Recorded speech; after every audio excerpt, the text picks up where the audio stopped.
পরে সুখ শান্তি ফিরে আনার খুব জরুরি একটা পয়েন্ট, সেটা হচ্ছে ফ্যামিলি মেম্বারদের মধ্যে মিউচুয়াল রেসপেক্ট লাগবে, পারস্পরিক শ্রদ্ধাবোধ। কেউ কারো দোষ খোঁজা যাবে না, কিন্তু আমরা দোষ খোঁজায় ব্যস্ত, ঠিক কিনা? ইগো ইগো ইগো আমাদেরকে শেষ করে দিল। ইগো প্রবলেম আছে না নাই?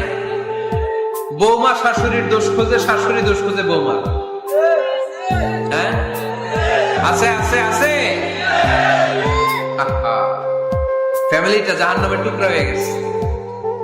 বউ শাশুড়ি দেখতে পারে না, শাশুড়ি বউ দেখতে পারে না, আছে না নাই? এর কারণটা কি শুনি, বলেন। তিনটা উত্তর নিব এখান থেকে। একজন বলেন যে বৌমা শাশুড়ির পিছনে লাগা থাকে, আর শাশুড়ি বৌমার পিছনে লাগা থাকে। বৌমা শাশুড়ির ছায়া দেখতে পারে না, শাশুড়ি বৌমার ছায়া দেখতে পারে না। কারণটা কি? একজন এদিকে আওয়াজ করে।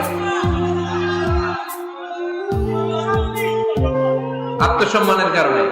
তার মানে ইগো ইগো প্রবলেম। এদিকে একজন। ইসলামের জ্ঞান নাই, মাশাআল্লাহ। আর এদিকে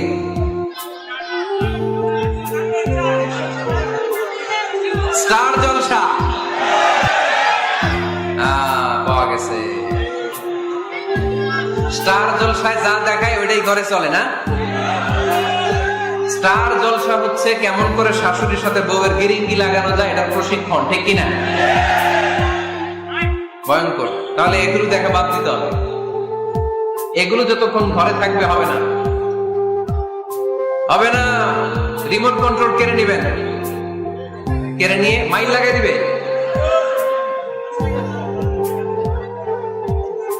একটা ক্ষুধার্ত বাঘ 1 মাস খায় নাই, তারপরে হরিণের মাংস পাইছে। ওই বাঘের বুঝ দিলেও বাঘের কাছ থেকে হরিণের মাংস টেনে নেওয়া যায়, কিন্তু আমাদের মা বোনদের হাত থেকে হিন্দি সিরিয়ালের জন্য টিভির রিমোট কন্ট্রোল কেড়ে নেওয়া যায় না। দিবে না রিমোট কন্ট্রোল। তো এই জন্য আপনাদের কথা অনুযায়ী এই জি বাংলা স্টার জলসা হিন্দি সিরিয়াল হচ্ছে বৌমা শাশুড়ির গিরিঙ্গি বা দ্বন্দ্বের প্রধানতম কারণ। তাহলে হিন্দি সিরিয়ালকে ঝাড়ু পেটা করে বের করে দিতে হবে। এগুলোর সাথে মুসলিম পরিবারের কোন সম্পর্ক। আরো কিছু কারণ আছে, এগুলো আমি বের করছি, শুনবেন। বৌমা শাশুড়ির এই ঝগড়ার প্রধান কারণ হচ্ছে জেনারেশন গ্যাপ, কিনা?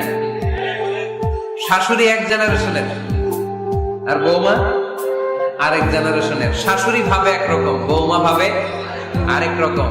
শাশুড়ি চায় বউর উপর খবরদারি করতে, বউ চায় শাশুড়ির উপর খবরদারি করতে। এই ডমিনেটিং এর কারণে কিলাকিলি আছে না নাই?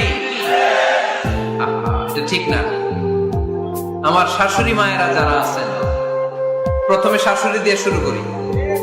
আমার মাইকের আওয়াজ যে ঘরগুলাতে যায়, আমার শাশুড়ি মাদেরকে বলবো, বউদের উপর অত্যাচার করবেন না।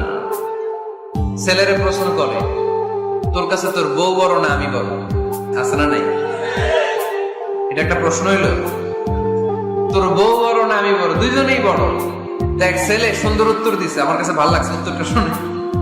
এক মা প্রশ্ন করছে, তোর এতদিন আমি লালন পালন করে বড় করলাম, জীবন যৌবন তোর জন্য শেষ করলাম, আজকে বউ পাইয়া বউ তোর আপন হয়ে গেল। এবার ছেলে উত্তর দিছে, মা, আমার মুখ থেকে মা ডাক শোনার জন্য তুমি কি কষ্টটাই না করছো জীবনে। 10 মাস আমারে পেটে ধারণ করলা, খাইতে পারো নাই, বমি করছো, খালি ওষুধ খাইছো, তোমার পেট কেটে আমারে বের করা হয়েছে। 2 বছর আমারে দুধ খাওয়াইছো, পেশাব পায়খানা পরিষ্কার করেছো। বয়স যখন 3-4 তখন তোমার আমি মা ডাকছি। এই মা ডাকটা শোনার জন্য তুমি এত কষ্ট করছো। আর আরেকবারের মাইয়া এই ঘরে আইসাই তোমার মা ডাকা শুরু করছে। যেই মেয়েটা তোমারে মা ডাকে সে আমার আপন হবে না কেন? মা